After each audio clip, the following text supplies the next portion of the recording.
నువ్వు పిలువవు, నేనే వచ్చి దర్శనం చేసుకుందామని నీ వైకుంఠ ద్వార దర్శనం కోసం ఈ డిప్లో రిజిస్టర్ చేసుకున్నా సెలెక్ట్ కాలేదు.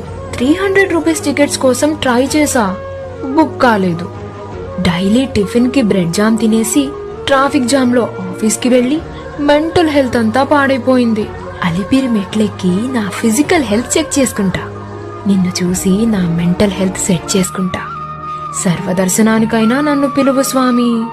నీ పాదాలు, అభయహస్తం, ఉత్తరీయం, కిరీటం, సాలగ్రామమాల, సువర్ణ మకుటం, నవమణుల హారం, బంగారు భుజకవచాలు, శంఖచక్రాలు, శ్రీదేవి భూదేవి రూపాలు, శ్రీవత్స చిహ్నం, తిరునామాలు పెట్టుకొని పట్టు వస్త్రములలో నల్లగా 9 అడుగుల 9 అంగుళాలున్న నిన్ను, నీ దివ్య రూపాన్ని నాకనుగ్రహించు స్వామి, అనుగ్రహించు.